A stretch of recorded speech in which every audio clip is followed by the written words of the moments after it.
എന്തെന്ന് നിന്റെ പേരെന്തെന്ന്? ചക്കമ്പക്കം. നിർത്തി നിർത്തി പറയൂ, എന്നാലല്ലേ ഭാവം വരുമെന്ന് പറയുന്നുണ്ടല്ലേ. ഇങ്ങനെ ഇങ്ങനെ വീട് വരുന്നത് എത്ര സമയമായി വീട് വരുന്നത്? വീട് പറഞ്ഞ പൊട്ടത്തരം പറയും. ഞാൻ പൊട്ടത്തരല്ല പറഞ്ഞത്. ജാതകത്തിൽ പറയുന്നൊന്നും ഒന്നും സംഭവിക്കാൻ പോകുന്നില്ല. ഒരാൾക്കൊന്നും സംഭവിക്കും. ചേട്ടന്റെ ജാതകത്തിൽ ആരെങ്കിലും ഞങ്ങൾക്ക് ജാതകയില്ല. കല്യാണപ്രായത്തിൽ ആണുങ്ങൾ തിന്നുന്ന ഈന്തപ്പഴ ജാതിപത്രിലേഹ്യം വേഗം തിന്നോ. വീട്ടിൻ്റെ ഒരു നമ്മുടെ ചുമരിന് നിർത്തിയിട്ടൊരു ഫോട്ടോ എടുത്തിട്ട് പറഞ്ഞ് പോയി ആവശ്യമില്ല കുളിക്കുന്നത്. നമ്മളെ പണിയായി അങ്ങ് പോയി. പിന്നെ വിളിയൊന്നും കാണുന്നില്ല. അപ്പോൾ എന്തായാലും ഉണ്ടാവില്ല വല്ലത് ഉറപ്പിച്ച്. ഒരു മാസം കഴിഞ്ഞിട്ടാകുമ്പോഴാണ് വിളി വന്നത്. അവാർഡൊന്നും പ്രതീക്ഷിച്ചില്ല, പക്ഷെ അവാർഡ് കിട്ടി. അല്ലെങ്കിൽ നിങ്ങൾ എന്നെ കണ്ട മൈൻഡ് ചെയ്യോ? പിന്നെ മൈൻഡ് ചെയ്യാണ്ട് അല്ല, ഞാൻ സിനിമയിലൊന്നും വന്നില്ലെങ്കിൽ അറിയില്ല. ഗുരുവായൂർ അമ്പലം നടന്ന് ഷൂട്ടിംഗ് നടക്കുന്ന സമയത്ത് മോഹനായിട്ട് എന്നെ കാണാൻ വേണ്ടി വരുന്നു. കഥ പറയാൻ വേണ്ടിയിട്ടാണ് വന്നത്. കഥ കേൾക്കുന്ന സന്തോഷമില്ല കാര്യം തന്നെയാണ്, പക്ഷെ കഥ പറഞ്ഞ് എന്നെ കാസ്റ്റ് ചെയ്യേണ്ട കാര്യമൊന്നുമില്ല. ജാതകം നോക്കി മാത്രം കല്യാണം കഴിക്കുന്നവരുണ്ട്, ജാതകത്തിൽ വിശ്വസിച്ച് നിൽക്കുന്നവരുണ്ട്.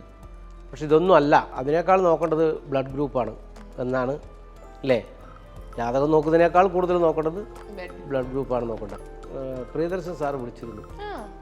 നാത്താൻ കേസ് കൂടി സിനിമ കണ്ടു, ഇഷ്ടപ്പെട്ടു. കല്യാണി ഞാനും കൂടി ആ സിനിമ കണ്ടു എന്നെല്ലാം പറഞ്ഞു.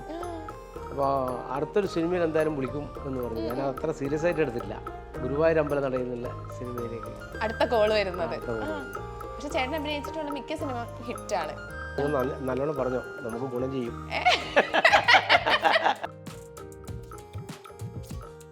പിന്നെ ഒരു ഇന്നസെന്റ് ആയിട്ട് സ്ക്രീനിൽ കാണുന്ന പോലെ തോന്നുന്നുണ്ട്. ആ കമന്റ് ഇഷ്ടായി. എന്റെ മോൻ സ്ട്രെയിറ്റ് ആണെന്ന് പറയും സന്തോഷിക്കുന്ന ഒരു സ്ട്രെയിറ്റ് നല്ല പറഞ്ഞു. കാസർഗോഡും കവുങ്ങ പോലെ സ്ട്രെയിറ്റ് ആണ്. നിങ്ങൾക്ക് ഏത് വേണമെങ്കിലും എടുക്കാം. നിങ്ങൾ മനസ്സിൽ കാണുന്ന ഇവന്റ് അത് ഏതുമായിക്കോട്ടെ, അതിനെ കൂടുതൽ കളർഫുൾ ആക്കാൻ കൂടുതൽ സ്പെഷ്യൽ കണ്ടന്റോടുകൂടി milestone events, birthday party, engagement, കല്യാണം, കോർപ്പറേറ്റ് ഇവന്റ്സ്, അങ്ങനെ ഏത് ഇവന്റ്സും കൂടുതൽ സ്പെഷ്യൽ കണ്ടന്റോടുകൂടി നമുക്ക് മനോഹരമാക്കാം മൈൽസ്റ്റോൺ ഇവന്റ്സിലൂടെ.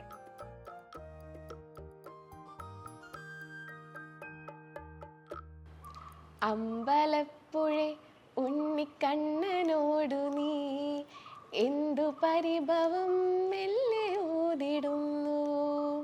മൈൽസ്റ്റോൺ മേക്കേഴ്സിന്റെ എല്ലാ പ്രേക്ഷകർക്കും ചക്കമ്പക്കത്തിലേക്ക് സ്വാഗതം. അപ്പൊ ഇന്ന് ചക്കമ്പക്കത്തിൽ എൻ്റെ കൂടെ ജോയിൻ ചെയ്തിട്ടുള്ളത്, അപ്പൊ ഇപ്പൊ റീസെന്റ് നമുക്ക് തിയേറ്ററിൽ ഒരു ഹിറ്റ് ആയിട്ടുള്ള ഒരു ജാതി ജാതകത്തിൽ നമ്മുടെ സ്വന്തം കുഞ്ഞികൃഷ്ണൻ ചേട്ടൻ. ചേട്ടാ, വെൽക്കം ടു ദ ഷോ. എന്തെന്ന് നിന്റെ പേരെന്തെന്ന്? ചക്കമ്പക്കം.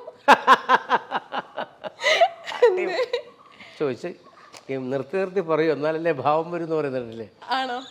നിർത്തി ഒന്നോട് പറയണോ? ആ പേരൊന്നും പറഞ്ഞോ? എന്താ പറയണ്ടേ? ആ പേര് ഒന്നും കൂടി പറഞ്ഞു തന്നെ.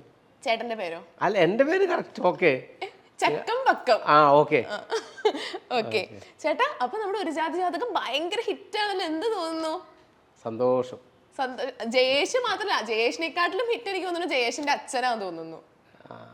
ജയേഷന്നെ അല്ല, ജയേഷിനെക്കാട്ടും ഹിറ്റാണ് എല്ലാരും. എന്തൊരു തഗ്ഗൊക്കെയാ പറയുന്നേ, എന്തൊരു മകരവിളക്കോ എന്തൊക്കെയാ പറയണ്ടല്ലോ.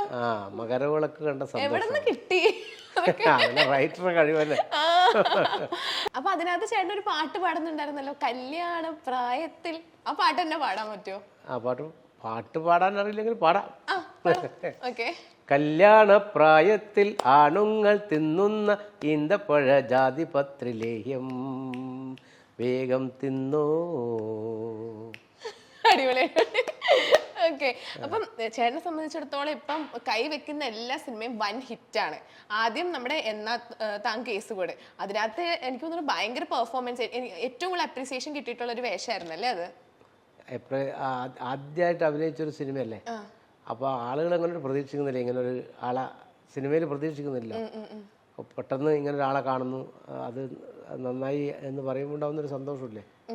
അപ്പം അതിന് മുന്നേ ചേട്ടൻ ഹിന്ദി മാഷായിരുന്നു അല്ലേ? അവിടെ നിന്ന് പിന്നെ സിനിമയിലേക്ക് വന്ന ആ ഒരു യാത്ര എങ്ങനെയായിരുന്നു? ഞാൻ യഥാർത്ഥത്തിൽ തടിയങ്കോയിൽ അവിടെ ഒരു നാടൻ ക്ലബ്ബ്, മനീഷ തിയേറ്റേഴ്സ്, ആ ക്ലബ്ബിൽ നാടകം കളിക്കും. പിന്നെ പരിഷത്തിൻ്റെ കലാജാഥയിൽ പങ്കെടുക്കും. പിന്നെ നാട്ടിലെ കോറസ് കലാസമിതി പാടിയിട്ട് അവർ നാടകത്തിൽ കളിക്കും.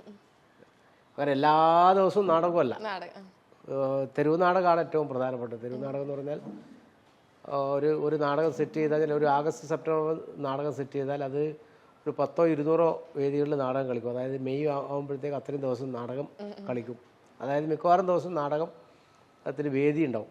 നമ്മുടെ പ്രത്യേകിച്ച് നമ്മുടെ ഗ്രാമങ്ങൾ കണ്ണൂർ കാസർഗോഡ് ജില്ലകളിലൊരു പ്രത്യേകത പറഞ്ഞാൽ എല്ലാ സ്ഥലത്തും സാംസ്കാരിക സമ്മേളനവും വൈകുന്നേരങ്ങളിൽ പൊതുയോഗം, അതിൽ അവസാനം ഒരു നാടകം, 1ഓ 2ഓ നാടകം അല്ലെങ്കിൽ 2ഓ 3ഓ, അതൊരു 30 മിനിറ്റ് അല്ലെങ്കിൽ 45 മിനിറ്റ് നീണ്ടു നിൽക്കുന്ന നാടകമായിരിക്കും. ജനങ്ങളിലേക്ക് എത്തിക്കാനുള്ള ഒരു ആശയങ്ങൾ പ്രചരിപ്പിക്കാനൊരു മാർഗ്ഗത്തെരുവ് നാടകം നടന്നത് ഏറ്റവും നന്നായി. അപ്പോൾ ആ ഒരു എക്സ്പീരിയൻസ് ഉണ്ട്. അല്ലാതെ വേറെ സിനിമയിൽ അഭിനയിച്ചൊരു പരിചയമൊന്നുമില്ല. ആടൊക്കെ നമ്മളെ കാസർഗോഡ് ജില്ലയിൽ ഈ ഒരു സിനിമ ഷൂട്ട് ചെയ്യാൻ വേണ്ടി വന്നു രതീഷ് ബാലകൃഷ്ണ പൊതുവാൾ, അദ്ദേഹത്തിൻ്റെ കാസ്റ്റിംഗ് ഡയറക്ടർ രാജേഷ് മാധവൻ. അപ്പോൾ ഇങ്ങനെ പരസ്യമൊക്കെ കൊടുത്തിരുന്നു. പക്ഷെ ഞാൻ ആ പരസ്യമൊന്നും കണ്ടിട്ടില്ല, ഞാൻ ശ്രദ്ധിക്കലില്ല. എന്ന് പറഞ്ഞാൽ നമുക്ക് സിനിമയിലെ പരസ്യം കാസ്റ്റിംഗ് കോള് ഒന്നും ശ്രദ്ധിക്കേണ്ട കാര്യമില്ല. എന്ന് പറഞ്ഞാൽ നമുക്ക് എന്തായാലും സിനിമയിൽ അഭിനയിക്കാനും ആവൂല, സിനിമ കിട്ടാനും സാധ്യതയില്ല, അതിൻ്റെ മനോഭാവത്തിലല്ലേ. അപ്പോൾ ഉണ്ണിരാജ് എന്തായാലും ഇതിൽ ഫോട്ടോ അയച്ചു കൊടുക്കണം. അങ്ങനെ ഒരു ഫോട്ടോ അയച്ചു കൊടുത്തു. അങ്ങനെ അവർ കാസ്റ്റിംഗ് കോൾ വിളിച്ചു. അത് എൻ്റെ വീടിൻ്റെ അടുത്താണ്, ചെറുത്തൂർ കണ്ണങ്കൈ എന്ന് പറഞ്ഞ സ്ഥലത്താണ്. അവിടെ പോയി രാജേഷ് മാധവൻ ഉണ്ടായിരുന്നു, നമ്മളെ അതിലുണ്ടായ രാകേഷ് ഉഷാർ, അതുപോലെ തന്നെ ഒരു ഗോകുൽ ഉണ്ടായിരുന്നു. പിന്നെ അങ്ങനെ 3-4 പേര് ഇരുന്നാണ് നമ്മളെ കാസ്റ്റിങ്ങിന് വേണ്ടി ചില തന്നത്. അവരത് ചെയ്യാൻ വേണ്ടി പറഞ്ഞു. അങ്ങനെ ചെയ്ത് കഴിഞ്ഞതിന് ശേഷം അവർ 2ഓ 3ഓ തവണ വിളിച്ചു. അവസാനം ആ വീട്ടിൻ്റെ ഒരു നമ്മുടെ ചുമരിന് നിർത്തിയിട്ടൊരു ഫോട്ടോ എടുത്തിട്ട് പറഞ്ഞ് പോയിക്കോ, ആവശ്യമുണ്ടെങ്കിൽ വിളിക്കുന്നത്. നമ്മളെ പണിയായി അങ്ങ് പോയി. പിന്നെ വിളിയൊന്നും കാണുന്നില്ല. അപ്പോൾ എന്തായാലും ഉണ്ടാവില്ല വല്ലത് ഉറപ്പിച്ച്. 1 മാസം കഴിഞ്ഞിട്ടാകുമ്പോഴാണ് വിളി വന്നത്. സിനിമയിൽ എടുത്തൊന്നും പറയുന്നില്ല, ഒരു പ്രീ ഷൂട്ടുണ്ട്, അതിന് വരണമെന്ന് പറഞ്ഞു.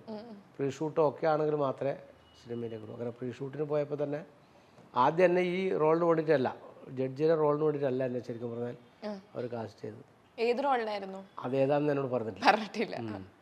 പിന്നെ രതീഷ് ബാലകൃഷ്ണ പൊതുവാളാണ് ഈ ഇതെല്ലാം കണ്ടതിന് ശേഷം ഈ റോളിലേക്ക് എടുക്കാമെന്ന് ധാരണയുണ്ടാക്കി. അങ്ങനെ ഈ നാത്താൻ കേസുകളിലൊരു ജഡ്ജിയായി. അതിൽ ആ പെർഫോമൻസിന് കേരള സ്റ്റേറ്റ് അവാർഡൊക്കെ കിട്ടിയിട്ടുണ്ട് അല്ലേ? എന്ത് തോന്നി അപ്പം? പ്രതീക്ഷിച്ചിരുന്നോ അങ്ങനത്തെ ഒരു അവാർഡോ? പ്രതീക്ഷയേ ഇല്ല. അവാർഡ് പോയിട്ട് ആദ്യമായിട്ട് സിനിമയിൽ അപേക്ഷിച്ചിട്ട് അവാർഡൊന്നും പ്രതീക്ഷയില്ല. പക്ഷെ അവാർഡ് കിട്ടി. അത് ജനങ്ങളും എല്ലാം തന്നിട്ടുള്ളൊരു വലിയൊരു അംഗീകാരം. ആദ്യ സിനിമയിൽ അഭിനയിച്ച് ഒരു സംസ്ഥാന അവാർഡ് കിട്ടുക എന്ന് പറയുന്നത് ചെറിയ കാര്യമാണ്, വലിയ കാര്യം. എന്നെ സംബന്ധിച്ച് വലിയ കാര്യം. അത് കഴിഞ്ഞ് പിന്നെ എനിക്ക് തോന്നുന്നു ഗുരുവായൂർ അമ്പല നടയിലാണ് പിന്നെ ചെയ്ത സിനിമ പറഞ്ഞാൽ മദനോത്സവം, ചിണ്ടനളേപ്പൻ. അത് കാസർഗോഡ് തന്നെയാണ് ഷൂട്ട്. അതിലുണ്ടായി. പിന്നെ കാസർഗോൾഡ് മൃദുലേസ് നായർ നമ്മുടെ നാത്താൻ കേസുകളിലുണ്ട്. അപ്പോൾ കാസർഗോൾഡ് എന്നുള്ള സിനിമയ്ക്ക് ശേഷം മദനോത്സവം വന്നു. ആ സമയത്താണ് ഈ നാത്താൻ കേസുകൊണ്ട് കണ്ടപ്പോൾ നമ്മുടെ പ്രിയദർശൻ സാറ് വിളിച്ചിരുന്നു. നാത്താൻ കേസുകൊണ്ട് സിനിമ കണ്ടു, ഇഷ്ടപ്പെട്ടു. കല്യാണി ഞാനും കൂടി ആ സിനിമ കണ്ടതെന്നെല്ലാം പറഞ്ഞു. അപ്പോൾ അടുത്തൊരു സിനിമയിൽ എന്തായാലും വിളിക്കും എന്ന് പറഞ്ഞു. ഞാൻ അത്ര സീരിയസ് ആയിട്ട് എടുത്തിട്ടില്ല. പക്ഷേ കൊറോണ പേപ്പേഴ്സ് എന്ന് പറയുന്ന സിനിമയിലേക്ക് വിളിച്ച് സിനിമ അഭിനയിക്കാൻ പോകുമ്പോൾ ഞാൻ വലിയൊരു പേടിയോടെ, അതായത് ആദ്യത്തെ സിനിമയിൽ എനിക്ക് പേടിയൊന്നും ഉണ്ടായിട്ടില്ല. എന്ന് പറഞ്ഞാൽ വളരെ സന്തോഷത്തിലാണ്. രതീഷ് ബാലകൃഷ്ണ എല്ലാവരും വളരെ ഫ്രീ ആയിട്ട് നമ്മളോട് പെരുമാറി. അതുകൊണ്ടാണ് ഇത് ഈ രീതിയിൽ ഒരു ബലം പിടിക്കുന്ന ടീമാണെങ്കിൽ ചിലപ്പം എനിക്ക് പറ്റുമായിരുന്നില്ല. ഞാൻ അവിടെ പോകുന്നത് പേടിച്ചിട്ടാണ് പോയത്. പക്ഷേ അതിലൊരു സിഐയുടെ വേഷമാണ്. വേഷമിലിട്ട് തൊപ്പിയെല്ലാം വെച്ച് ആദ്യത്തെ ഷോട്ട് എടുത്ത പാട് ഓക്കെ പറഞ്ഞപ്പോൾ എനിക്ക് സമാധാനമായി. ഫസ്റ്റ് ടേക്ക് തന്നെ ഓക്കെ പറഞ്ഞു. അപ്പോൾ അത്രയും വലിയൊരു സംവിധായകന് മുമ്പിൽ അഭിനയിക്കാൻ കഴിഞ്ഞു എന്നുള്ളത് വലിയ കാര്യം. അദ്ദേഹത്തിന് സിനിമയിൽ അഭിനയിക്കാൻ, സിനിമയെല്ലാം കഴിഞ്ഞ് അതിൻ്റെ പിന്നെ ഷൂട്ടിങ്ങെല്ലാം കഴിഞ്ഞ് തിരിച്ചു വരാൻ സമയത്ത് എല്ലാവരും വിളിച്ച് ഇല്ല, അങ്ങനെ നമ്മളൊരു ശീലമുണ്ട്. സിനിമ അതാതാണ് റോള് പൂർത്തിയായി കഴിഞ്ഞാൽ എല്ലാവരും വിളിച്ച് നിർത്തി ഒന്ന് ക്ലാപ്പ് ചെയ്ത് ഉഷാറാക്കി പറയും. പക്ഷെ വരുന്ന സമയത്ത് അദ്ദേഹം പറഞ്ഞത് അടുത്ത സിനിമയിൽ കാണാമെന്നാണ് പറഞ്ഞത്. എനിക്ക് കിട്ടിയാലും കിട്ടിയില്ലെങ്കിൽ കുഴപ്പമില്ല. ആ ഒരു ലാസ്റ്റ് ആ ഒരു ഇത് കേട്ടപ്പോൾ ഭയങ്കര സന്തോഷമായിട്ടുണ്ടാവില്ലേ? പിന്നെ അടുത്ത സിനിമയിൽ കാണാമെന്ന് പറഞ്ഞാൽ പിന്നെ സന്തോഷമില്ല. അപ്പോൾ അങ്ങനെ കൊറോണ പേപ്പേഴ്സിൽ അഭിനയിച്ചു. അപ്പോഴാണ് വിപിൻ ദാസ്, നമ്മുടെ റിന്നി ചേട്ടനും അതുപോലെ തന്നെ നമ്മുടെ ഹാരിസ് കീം ഗുരുവായൂർ അമ്പല നടയിൽ നിന്നുള്ള സിനിമയിലേക്ക് അടുത്ത കോള് വരുന്നത്. അപ്പോൾ അങ്ങനെ ഗുരുവായൂർ അമ്പല നടയിൽ അതിൽ പൃഥ്വിരാജാണ് നായകൻ. അങ്ങനെ അത് ബേസിൽ ജോസഫ് ഉണ്ട്. അപ്പോൾ അത് കിട്ടി. അതും സൂപ്പർ ഹിറ്റ്. പിന്നെ വിശേഷം എന്ന് പറഞ്ഞൊരു സിനിമ ചെയ്തു. അതിനകത്ത് ഞാൻ കണ്ടിട്ടുണ്ട്. വിശേഷം നല്ല സിനിമയാണ്. എനിക്ക് തോന്നുന്നു എല്ലാം എങ്ങനെ അഭിനയിക്കുന്ന എല്ലാ സിനിമയും ഹിറ്റ് ആവുന്നേ അതാണ് ഡയറക്ടർമാരുടെ അതുപോലെ തന്നെ സ്ക്രിപ്റ്റ് റൈറ്റർ അവരുടെ ഒരു കഴിവ്. എന്നാലും ചേട്ടൻ അഭിനയിച്ച സിനിമയിൽ ഇപ്പൊ നല്ല ഡയറക്ടേഴ്സിന്റെ കുറച്ച് സിനിമസ് ഒക്കെ നമ്മൾ വിചാരിച്ചത്ര ഹിറ്റ് ആവാണ്ട് പോയിട്ടുണ്ടല്ലോ. പക്ഷെ ചേട്ടൻ അഭിനയിച്ചിട്ടുള്ള മിക്ക സിനിമ ഹിറ്റാണ്. മിക്കന്നല്ല, എല്ലാ സിനിമയും ഹിറ്റാണ്. അത് ഈ സിനിമയിൽ അങ്ങനെ ഒരു വിശ്വാസം ഉണ്ടെന്ന് പറഞ്ഞില്ല. അതായത് നിങ്ങൾ നല്ലോണം പറഞ്ഞോ, നമുക്ക് ഗുണം ചെയ്യും.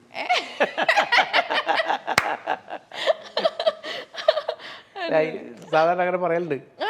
അങ്ങനെ പറയുന്നത് കേൾക്കുന്നുണ്ട്. എന്ന് പറഞ്ഞാൽ നല്ല ഹിറ്റാവും, എന്നാ പിന്നെ പിടിക്കുക പറയും. ഓക്കെ. അപ്പൊ ഞാൻ തിയേറ്ററിൽ സിനിമ കണ്ടോണ്ടിരുന്നപ്പോ എന്റെ കൂടെയുള്ള ഫ്രണ്ട്സ് ഒക്കെ എന്താ പറയുന്നറിയോ, ചേട്ടന് അഭിനയം ഒക്കെ കാണുമ്പോൾ നമുക്കാണെങ്കിൽ ഒരു ഇന്നസെന്റ് ആയിട്ട് നമുക്ക് തിരിച്ചു കിട്ടിയ പോലെ ഒരു ഫീൽ ഉണ്ട് എന്ന് പറഞ്ഞു. അപ്പൊ അതിനെ ചേട്ടൻ എങ്ങനെയാ നോക്കി കാണുന്നത്? ആ പറഞ്ഞ കമന്റ് എനിക്ക് ഭയങ്കര ഇഷ്ടമായി. പക്ഷേ ഇന്നസെന്റ് ആയിട്ടിന്റെ അടുത്ത് നമ്മളൊന്നും അല്ല.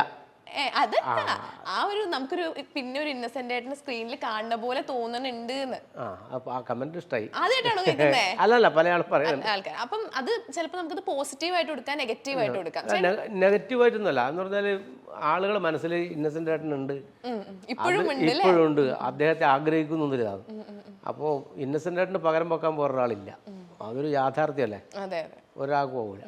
പക്ഷെ എന്നാൽ പോലും ആ രീതിയിലേക്ക് നമ്മളെ കാണുന്നുണ്ടെങ്കിൽ അതൊരു സന്തോഷമാണ്. ഒരു നെഗറ്റീവ് ഇല്ലായിരുന്നു, നല്ല കമന്റ് തന്നെയാണ്. ഓക്കെ. പിന്നെ ഇതിന്റെ മൂവിയുടെ ഡയറക്ടർ എന്ന് പറഞ്ഞാൽ എം മോഹനൻ സാറാണ്. സാർ നമുക്ക് പണ്ട് നമ്മുടെ കഥ പറയുമ്പോൾ അത്രയും സൂപ്പർ നമ്മൾ ഇപ്പോഴും നമ്മൾ എത്രയോ വട്ടം കണ്ടാലും മടി വരാത്തൊരു സിനിമയാണ്. എത്ര വട്ടം വേണമെങ്കിലും നമുക്ക് പിന്നെയും കണ്ടിരിക്കാൻ പറ്റുന്ന ഒരു മൂവി. അപ്പൊ അങ്ങനത്തെ ഒരു മൂവിയൊക്കെ ചെയ്തിട്ട് ഇപ്പം എന്താ പറയാ, ഇപ്പൊ നമ്മുടെ ന്യൂജൻ ഫ്രീക്സിന് വേണ്ടിയിട്ടുള്ള ഒരു മൂവിയാണ് ഇത്. ഇത് ഫുൾ ചിരിച്ച് ഒരു വിധായി. അപ്പൊ ആ ഒരു ഡയറക്ഷൻ, ആ ഒരു ചേഞ്ചിലേക്ക് വരുമ്പോ എന്താ അതിന് ചേട്ടൻ എങ്ങനെ നോക്കിക്കാണും? യഥാർത്ഥത്തിൽ ഈ ഒരു സിനിമ പിന്നെ ഗുരുവായൂർ അമ്പലം ഷൂട്ടിംഗ് നടക്കുന്ന സമയത്ത് മോഹനേട്ടൻ എന്നെ കാണാൻ വേണ്ടി വരുന്നു. അപ്പോൾ ഇങ്ങനെ വരുന്നുണ്ടെന്നുള്ളൊരു വിവരമുണ്ട്. ഞാൻ ഭയങ്കര ഒരു അത്ഭുതവും, ഇങ്ങനെ ഒരാളെന്നെ കാണാൻ വരുന്നു പറയുമ്പോൾ ഉണ്ടാകുന്നൊരു സന്തോഷം. കഥ പറയാൻ വേണ്ടിയിട്ടാണ് വന്നത്. പക്ഷെ കഥ പറയാൻ ഞാനൊന്നും അല്ലാന്ന് എനിക്കറിയാം. പക്ഷെ കഥ കേൾക്കുന്ന സന്തോഷമില്ല കാര്യം തന്നെയാണ്. പക്ഷെ കഥ പറഞ്ഞ് എന്നെ കാസ്റ്റ് ചെയ്യേണ്ട കാര്യമൊന്നുമില്ല. പ്രത്യേകിച്ച് എം മോഹൻ എന്ന് പറയുന്നൊരു നല്ല പിന്നെ ഒരു സംശയമില്ല കാര്യം. അദ്ദേഹത്തിൻ്റെ ഒരു സിനിമയിൽ എന്നെ കാസ്റ്റ് ചെയ്യുന്നു പറയുമ്പോൾ തന്നെ ഓക്കെ ആയി. പിന്നെ ഈ കഥയും കേട്ടപ്പോൾ അതിനേക്കാൾ പിന്നെ അതിനേക്കാൾ സന്തോഷം എന്ന് പറയുന്നത് വിനീത് ശ്രീനിവാസനാണ് ഇതിലെ നായകൻ. ആഗ്രഹമുണ്ട് അദ്ദേഹത്തിൻ്റെ കൂടെ അഭിനയിക്കണം എന്നുള്ളത്. അത് നടന്നു. അതിൻ്റെ എല്ലാം ഒരു സന്തോഷം. പിന്നെ അത് മാത്രമല്ല ഇതിൻ്റെ ഒരു കൂട്ടായ്മയും നല്ലൊരു കൂട്ടായ്മയാണ്. അപ്പൊ ഈ മൂവിയിലാണെങ്കിൽ ഫുൾ കോമഡി, അച്ഛനും കോമഡി, മോനും കോമഡി. അപ്പം സെറ്റിലൊക്കെ എങ്ങനെയായിരുന്നു? വിനീതേട്ടൻ ഇതുപോലെ തന്നെ ത്രൂ ഔട്ട് കോമഡി തന്നെ ആയിരുന്നോ? വിനീതേട്ടന്റെ കൂടെയുള്ള നമുക്ക് മിക്കവാറും ഷൂട്ടിംഗ് ഉണ്ടായത് ആ വീട്ടിലാണ്. ആ കണ്ണൂർ ജില്ലയിലെ ആ വീട്ടിലാണ് ഈ ഷൂട്ട് മുഴുവനായിട്ട് നടന്നത് നമ്മൾ മിക്കവാറും. അപ്പോൾ ആ സ്ഥലത്ത് നമ്മളെല്ലാവരും ഒരുമിച്ചാണ്. രാവിലെ വന്നാൽ രാത്രി വരെ ആ വീട്ടിൽ തന്നെ. ആ നാട്ടുകാരും അതുപോലെ തന്നെ ആ വീട്ടുകാരും ഒക്കെ ഈ സിനിമയിൽ അഭിനയിച്ചു. ആ ചുറ്റുപാടത്തുള്ളവരും ആ വീട്ടിലെ അമ്മയടക്കം ഈ സിനിമയിൽ അഭിനയിച്ചിട്ടുണ്ട്. അപ്പോൾ എല്ലാവരുമായി നല്ലൊരു ബന്ധവും സ്നേഹവും ഒക്കെ. വിനീതേട്ടനായിട്ടുള്ള ഒരു ഇതെങ്ങനെ ഉണ്ടായിരുന്നു? നിങ്ങൾ സിനിമയിൽ അച്ഛനും മോനായിട്ടാണ്, ശരിക്കും ലൊക്കേഷനിലും സെറ്റിലൊക്കെ എങ്ങനെയായിരുന്നു? കമ്പനിയായിട്ടുള്ള അച്ഛനും മോനും. കമ്പനിയായിട്ടുള്ള അതെ സെറ്റില് കമ്പനിയായിട്ടുള്ള അച്ഛനും മോനും. ഓക്കെ. അപ്പം ഇതിനകത്ത് ഞാൻ കുറച്ച് ക്വസ്റ്റ്യൻസ് വായിക്കും. ഈ ഒരു സെഗ്മെന്റിന്റെ പേര് ജാതകം പറയുന്ന കാര്യങ്ങൾ എന്നാണ്. അപ്പൊ ഞാൻ കുറച്ച് ക്വസ്റ്റ്യൻസ് വായിക്കും. അപ്പൊ അതിന് ചേട്ടൻ ഇത്ര ചില്ലല്ലേ? ഓക്കെ. അപ്പൊ ഫസ്റ്റ് ക്വസ്റ്റ്യൻ, ജാതക ദോഷം കൊണ്ട് പെണ്ണ് കിട്ടാത്ത ചെക്കന്മാരെ നേരിൽ കണ്ടിട്ടുണ്ടോ? നാട്ടിൽ ഇങ്ങനെ കുറെ സംഗതി ഉണ്ട്, ഇല്ല എന്ന് പറഞ്ഞിട്ട് കാര്യമില്ല. ജാതക ദോഷത്തിന്റെ പേരിൽ, ചൊവ്വാ ദോഷത്തിന്റെ പേരിൽ, ചൊവ്വ എന്ന് പറഞ്ഞിട്ട് ആളുകൾ ഒഴിവാക്കുന്നു. ഇങ്ങനെ കുറെ സംഭവങ്ങൾ നാട്ടിലുണ്ട്. അപ്പം കണ്ടിട്ടുണ്ട്. ഓക്കെ. ജാതകത്തിലുള്ളതുപോലെ ജീവിതത്തിലും എല്ലാം വന്നു ഭവിച്ച ആളുകളുടെ ജീവിതം കണ്ടിട്ടുണ്ടോ? ഇല്ല. ജാതക അങ്ങനെ ലൈക്ക് വന്നിട്ടുള്ള ജാതകമൊന്നും വിശ്വസിക്കണില്ല ജാതകത്തിൽ പറയുന്നൊന്നും ഒന്നും സംഭവിക്കാൻ പോകുന്നില്ല. ഒരാൾക്കൊന്നും സംഭവിക്കും. ചേട്ടന്റെ ജാതകത്തിൽ ആരെങ്കിലും ഞങ്ങൾക്ക് ജാതകേ ഇല്ല. എനിക്ക് ജാതകമേ ഇല്ല. ഓക്കെ, സ്വന്തം ജാതകം തിരുത്തി എഴുതണമെന്ന് എപ്പോഴെങ്കിലും ആഗ്രഹിച്ചിട്ടുണ്ട്? ജാതകം ഉണ്ടെങ്കിലല്ലേ തിരുത്തി എഴുതണ്ടേ? ആ ചേട്ടൻ തന്ന ചോദ്യമാണ്. ആ ചേട്ടൻ ജാതകത്തിൽ നല്ല വിശ്വാസമില്ലാണ്. ഓക്കെ, അദ്ദേഹത്തിന് നല്ലത് സംഭവിക്കട്ടെ. ഓക്കെ, ആദ്യ സിനിമ തന്നെ വൻ വിജയമായത് സ്വന്തം ജാതകത്തിന്റെ ബലം കൊണ്ടാണെന്ന് വിശ്വസിക്കുന്നുണ്ട്. പട്ടിയാ നീനല്ലേ കിട്ടുന്നത്. നമ്മൾ ഒരു ജാതകത്തിന്റെ ബലം കൊണ്ടൊന്നുമല്ല, നമ്മൾ വർക്ക് ചെയ്തു. അങ്ങനെയല്ല. നമ്മളെ സംബന്ധിച്ചിടത്തോളം ഇങ്ങനെ ഒരു പിന്നെ രതീഷ് ബാലകൃഷ്ണ പൊതുവാൾ വിളിക്കുകയും അഭിനയിക്കാൻ വേണ്ടി കഴിഞ്ഞു. നാടകത്തിൽ അഭിനയിച്ചൊരു ശീലമുണ്ട്, നാട്ടുകാരുടെ ഒരു സ്നേഹമുണ്ട്, നാട്ടുകാരുടെ ഒരു പിന്തുണയുണ്ട്. അതുകൊണ്ട് സിനിമയിൽ അഭിനയിക്കാൻ വേണ്ടി പറ്റുന്നതാണ് ഞാൻ ഇപ്പോഴും വിശ്വസിക്കുന്നു. ഇപ്പോഴും നാട്ടുകാരുടെ ഒരു നല്ല സപ്പോർട്ട്, എൻ്റെ നാട്ടുകാരുടെയും ഇപ്പം നമ്മൾ പരിചയപ്പെട്ടുകൊണ്ടിരിക്കുന്ന ഒരുപാട്. ഇപ്പം ഞാൻ ഈ വീട്ടിലിപ്പോൾ വന്നപ്പോൾ ഇവിടെയുള്ള ആളുകളുടെ ഒരു സ്നേഹവും സന്തോഷവും, അതാണ് നമ്മളൊരു പോസിറ്റീവ് എനർജി പറഞ്ഞത്. അതാണ് പോസിറ്റീവ്, അതിനെയാണ് പോസിറ്റീവായിട്ട് നമ്മൾ കാണുന്നത്. അല്ലാതെ വേറൊന്നുമല്ല, അദൃശ്യമായിട്ടുള്ളൊരു സംഗതിയില്ല. പിന്നെ ഈ നമ്മൾ സെഗ്മെന്റ് ഒക്കെ കഴിഞ്ഞു, നമ്മൾ ഒരു ജാതി ജാതകത്തിലേക്ക് തിരിച്ചു വരുമ്പോൾ ഇതിനകത്ത് ചേട്ടനാണെങ്കിൽ എന്റെ മോൻ സ്ട്രെയിറ്റ് ആണെന്ന് പറഞ്ഞ് സന്തോഷിക്കുന്ന ഒരു സ്ട്രെയിറ്റ് എന്നല്ല പറഞ്ഞത്, കാസർഗോഡും കവുങ്ങുപോലെ സ്ട്രെയിറ്റ് ആണെന്ന് പറഞ്ഞു. അത് ചേട്ടൻ ഫണ്ണായിട്ട് പറയുകയാണെങ്കിലും പക്ഷെ ശരിക്കും അത് എന്താ നമ്മളിങ്ങനെ ചിരിച്ചു തള്ള ഒരു കാര്യമല്ല അത്. അങ്ങനെ അതൊരു കാര്യത്തിൽ ഒരുപാട് ഒരു നാടൻ പ്രയോഗമല്ല, ഒരു നാട്ടിലൊരു പ്രയോഗം അത്. അപ്പോൾ അതെല്ലാം സ്ക്രിപ്റ്റിൽ ഇല്ലതാണ് കേട്ടോ, ഞാൻ പറഞ്ഞതൊന്നുമല്ല, സ്ക്രിപ്റ്റിൽ എഴുതിയത് പറഞ്ഞതാണ്. ഇപ്പൊ ഗേ ആയി പോയത് കൊണ്ട് അങ്ങനെ അനുഭവിക്കുന്ന ഒരുപാട് പേരുണ്ട്. അവര് ഗേ എന്നുള്ള പേരിൽ നമ്മൾ അഡ്രസ്സ് ചെയ്യുന്നുണ്ട്, പക്ഷെ മലയാളത്തിൽ തന്നെ ഒരുപാട് മോശമായിട്ട് ഒരുപാട് വാക്ക് വെച്ചിട്ട് അവരെ പറയുന്നതുണ്ട്. ഇത് അങ്ങനെയല്ല. നമ്മൾ ഈ സിനിമയിൽ കണ്ടു പറഞ്ഞാൽ വിനീത് ശ്രീനിവാസൻ എന്ന് പറയുന്ന രണ്ട് കാര്യങ്ങൾ. ഒന്ന്, 70 വയസ്സ് തികക്കൂല എന്ന് പറയുന്നുണ്ട്. അച്ഛൻ 70 വയസ്സ് തികക്കൂല. എങ്ങനെയാണെങ്കിൽ 38 വയസ്സിന് മുമ്പേ മോൻ കല്യാണം കഴിക്കുകയും വേണം, കുട്ടികളുണ്ടാവും വേണം. അങ്ങനെ കുട്ടികൾ ഉണ്ടാവുന്നില്ലെങ്കിൽ അച്ഛൻ തട്ടിപ്പോകുന്നില്ല ഒരു വിശ്വാസം. അതിൽ കോടാങ്കി ശാസ്ത്രത്തെക്കുറിച്ചെല്ലാം പറയുന്നുണ്ട് അല്ലേ? ഈ ശാസ്ത്രം വെച്ചിട്ടാണ് ആര് പറയുന്നത്? യഥാർത്ഥത്തിൽ ഇതൊന്നുമല്ല. ഈ പിന്നെ രാഘവ മാഷ് യഥാർത്ഥത്തിൽ പരിഷത്തിൻ്റെ പ്രവർത്തകനോ അങ്ങനെയല്ല ആയിരുന്നു എന്നും ഇതിലെ ആദ്യം പറഞ്ഞത്. പക്ഷെ അതൊന്നും ഇതിലില്ല, ഈ സിനിമയിൽ അതൊക്കെ കട്ട് ചെയ്ത് പോയതാണ്. പിന്നീട് അദ്ദേഹവും ഇല്ലേ വിശ്വസിച്ചു പോകുന്നതാണ്. ഈ അച്ചാച്ചൻ അതേപോലെ മരിച്ചുപോയി. അപ്പോൾ അച്ഛനും ഇതുപോലെ മരിക്കുമെന്നൊരു വിശ്വാസം ഇയാളിലേക്ക് വന്നുപെട്ടു. അപ്പോൾ മകൻ കല്യാണം കഴിക്കണം, കുട്ടികളും ഉണ്ടാവണം, എന്നാൽ മാത്രമേ 70 വയസ്സ് കടക്കൂ, അച്ഛൻ കടക്കൂ. അപ്പോൾ അവസാനം ആ ആശുപത്രി കൊണ്ട് കിടത്തിട്ട് ചെയ്യുന്നൊരു സംഗതി ഉണ്ടല്ലോ, നീ കല്യാണം കഴിച്ചേ പറ്റൂ, ഈ കാരണങ്ങളെല്ലാം പറഞ്ഞ് തള്ളിക്കളയല്ല വേണ്ടത്. ഓക്കെ, അപ്പൊ ഇതിനകത്ത് നമ്മൾ കാസ്റ്റ് നോക്കുകയാണെങ്കിൽ ഒരുപാട് ഫീമെയിൽ കാസ്റ്റ്, ഒരുപാട് പേർക്ക് നല്ല നല്ല വേഷങ്ങൾ കൊടുത്തിട്ടുണ്ട്. എനിക്ക് തോന്നുന്നു ഈ അടുത്ത അത്തരത്തിലൊരു ഇത്രയും ഗംഭീര ഫീമെയിൽ കാസ്റ്റുള്ള ഒരു മൂവി ഉണ്ടായിട്ടില്ല. അത് മാത്രമല്ല, അതിൽ കാണേണ്ട ഒരു കുടുംബം എന്ന് പറയുന്നത് അച്ഛനും അമ്മയും മാത്രമല്ല, അച്ചാച്ചനുണ്ട്, അമ്മമ്മയുണ്ട് അല്ലേ? അങ്ങനെ ഒരുപാട് ആളുകളിൽ ഒരു വലിയ കുടുംബത്തിന്റെ കഥയാണിത്. ഒരു കുടുംബ ചിത്രം എന്ന് വെറുതെ പറയല്ല, കുടുംബചിത്രം തന്നെയാണ്. ഇത്തിരി ആർട്ടിസ്റ്റുകളുണ്ട്, നല്ല കഴിവുള്ള ഒരുപാട് കലാകാരന്മാരുള്ള ഒരു നല്ല സിനിമ. അതുമാത്രമല്ല കുറേ കാലത്തിനിടയിൽ നന്നായി ചിരിക്കാൻ വേണ്ടി പറ്റിയൊരു സിനിമ. ഒത്തിരി ചിരിക്കാനുണ്ട്. വല്ലാണ്ട് ടെൻഷൻ അടിച്ച് നമ്മളൊരു ട്രെയിലർ കാണുന്ന പോലെ കഴിയല്ലേ കഴിയല്ലേന്നായിരുന്നു, പെട്ടെന്ന് കഴിഞ്ഞു പോയി സിനിമ. അടുത്ത സിനിമ കൂടെ എഴുതാൻ വേണ്ടി പറ നമുക്ക് രാകേഷ് മണ്ടൂർ. ഓക്കെ, അടുത്ത പുതിയ ഏതെങ്കിലും പ്രൊജക്ട്സ് വന്നോ ചേട്ടന്? ഇനിയിപ്പം ഞാൻ നമ്മളെ ടീമിൻ്റെ രാകേഷ് അല്ല അന്നു രതീഷ് ബാലകൃഷ്ണ ദുരൂഹ സാഹചര്യത്തിൽ അതിൽ ഞാനുണ്ട്. ഇനി ഇറങ്ങേണ്ടത് സംശയം. അതെന്താണ്? വിഷുവിന് ഇറങ്ങുമെന്ന് പ്രതീക്ഷിക്കുന്നു, ഉറപ്പില്ല.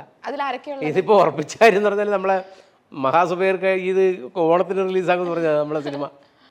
ഈ സിനിമ കഴിഞ്ഞ ഓണത്തിന് റിലീസാക്കാൻ വേണ്ടി അതിങ്ങനെ മാറ്റി മാറ്റി മാറ്റി വന്നിട്ടാണ് ഇപ്പൊ ഈ ഡിലേ വന്നത്. മറ്റു സാങ്കേതിക കാര്യങ്ങളും എല്ലാം കൊണ്ടും.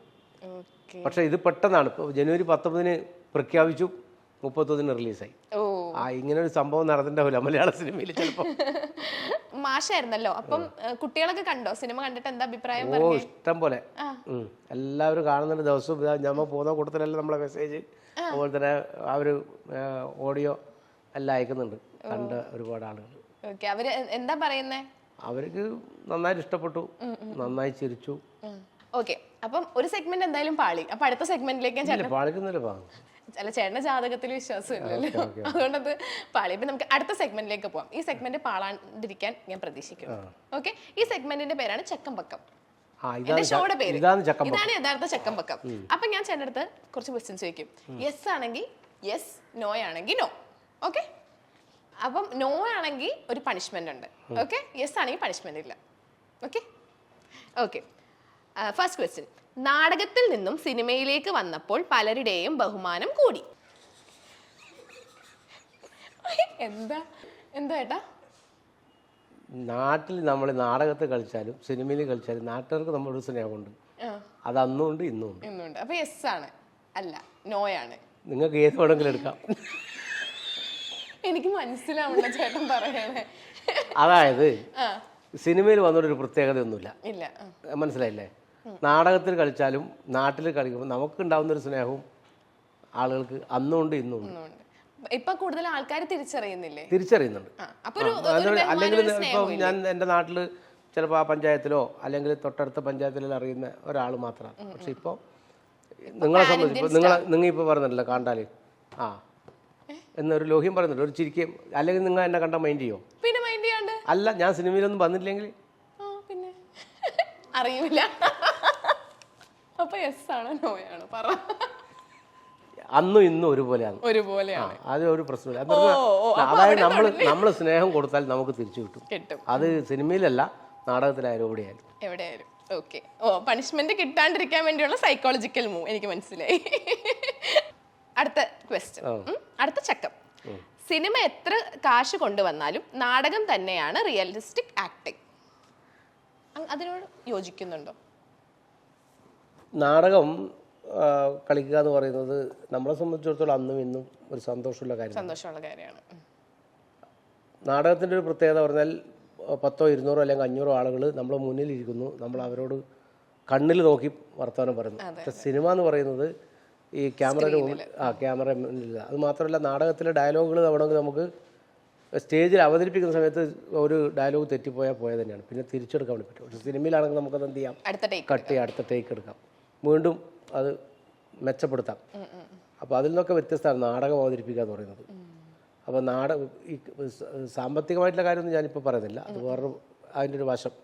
പക്ഷെ നാടകം കളിക്കുക എന്ന് പറയുന്നത് ഒരു സന്തോഷം, കഴിവെന്ന് മാത്രമല്ല ഒരു സന്തോഷമുള്ള കാര്യമാണ്. സിനിമയും സന്തോഷമുള്ള കാര്യം തന്നെയാണ്. പക്ഷേ രണ്ട് കമ്പയർ ചെയ്യേണ്ട കാര്യമില്ല, രണ്ടും രണ്ട് തന്നെയാണ്. അടുത്ത ചക്കം, ധ്യാൻ ശ്രീനിവാസനേക്കാളും കൂടുതൽ ഫൺ വിനീത് ശ്രീനിവാസൻ തന്നെയാണ്. അല്ല, ധ്യാൻ ശ്രീനിവാസനെയും വിനീത് ശ്രീനിവാസനെയും താരതമ്യം ഞാൻ ആരും അല്ല. രണ്ടും ഓരോരാൾക്കും ഓരോ ക്യാരക്ടറല്ലേ. ഒരാളൊരു സ്വഭാവത്തിൻ്റെ പ്രത്യേകത, അത് ഒരാളെ രീതിയാണ്. ചിലപ്പോൾ ഒരാളെ പിന്നെ സിനിമ അഭിനയ രീതി ആയിരിക്കില്ല മറ്റേ ആളത്. ധ്യാൻ ശ്രീനിവാസൻ വേറൊരു സ്റ്റൈലിൽ, വിനീത് ശ്രീനിവാസൻ രണ്ടാളും മികച്ച. ഞാനിപ്പോൾ ധ്യാൻ ശ്രീനിവാസൻ്റെ കൂടെ അഭിനയിച്ചിട്ടുണ്ട്. അഭിനയിക്കാൻ അവസരം കിട്ടിയിരുന്നു, പക്ഷെ എനിക്ക് അദ്ദേഹത്തിൻ്റെ കൂടെ അഭിനയിക്കാൻ പോകാൻ പറ്റിയില്ല, അന്ന് വേറെ ഷൂട്ടിലുണ്ട്. ഇനി ഒരു അവസരം കിട്ടിയാൽ ധ്യാൻ ശ്രീനിവാസൻ്റെ കൂടെ അഭിനയിക്കും. അദ്ദേഹം എന്നെ വിളിക്കുമെന്നൊരു പ്രതീക്ഷയും എനിക്കുണ്ട്. എന്തായാലും ധ്യാൻ ശ്രീനിവാസൻ്റെ കൂടെ അഭിനയിച്ചതിന് ശേഷം ഞാൻ ഇതിന് മറുപടി പറയാം. ധ്യാൻ ചേട്ടന്റെ അച്ഛനായിട്ട് കൂടെ അഭിനയിക്കാൻ തീർച്ചയായിട്ടും അതിന് അവസരം കിട്ടും. രാകേഷ് മണ്ടോടി ഒരു സ്ക്രിപ്റ്റ് പ്ലാൻ ചെയ്യുന്നുണ്ട്. അതിൽ മിക്കവാറും ധ്യാൻ ശ്രീനിവാസന്റെ അച്ഛനായിട്ട് ഞാനായിരിക്കും എന്നാണ് എൻ്റെ ഒരു പ്രതീക്ഷ. അടിപൊളി അടിപൊളി.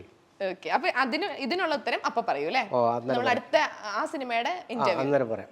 സ്വന്തം പേര് മാറ്റണമെന്ന് തോന്നിയിട്ടുണ്ടോ? ഇല്ല. ഇല്ല. നോ പറ. നോ. അപ്പൊ പണിഷ്മെന്റ് ഒന്നും കുഴപ്പമില്ല.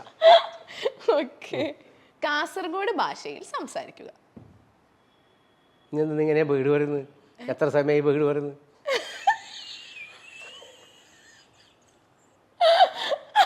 ഇത് ഭാഷയാണോ? ഇപ്പൊ എന്താ പറഞ്ഞേ? ഇത് സംഭവം അറിയാം. ഷുക്കൂർ നീ അങ്ങനെ എന്തെല്ലാം വീട് പറയുന്നത് ഞാൻ എന്തെല്ലാം കേൾക്കുന്നില്ലേ? ഇന്ന് സിനിമയിൽ പറയുന്നുണ്ട്. അത് ഞാൻ നിങ്ങളോട് പറഞ്ഞൊന്നുമില്ലോ. വീട് പറയുന്നത് നമ്മളെ കാസർഗോഡ് പറയുന്നൊരു വീട് പറഞ്ഞ പൊട്ടത്തരം പറയും. ഞാൻ പൊട്ടത്തരല്ല പറഞ്ഞത്. ഓക്കെ, അടുത്തത്, ഒരു ജാതി ജാതകത്തിൽ നായികമാരുടെ എണ്ണം ഇനിയും കൂടണമായിരുന്നു. പോരെ, ഇല്ലത് പോരെ. അല്ല, ഈ ചേട്ടൻ പറഞ്ഞു കൂട്ടണേ. അത് അദ്ദേഹത്തിന്റെ ആഗ്രഹം. ചേട്ടൻ അങ്ങനെ തോന്നിയിട്ടില്ല. ഓക്കെ, അപ്പൊ ഇല്ല. തിരിച്ചു നോ. പണിഷ്മെന്റ് 2. അടുത്ത പണിഷ്മെന്റ്, ഒരു കോമഡി സോങ് ആലപിക്കണം. മരുന്നോ നല്ല മരുന്ന്, അരമരുന്ന്, പിരിമരുന്ന്, മറ്റുമരുന്ന്, നീറ്റുമരുന്ന്, മരുന്നോ നല്ല മരുന്ന്.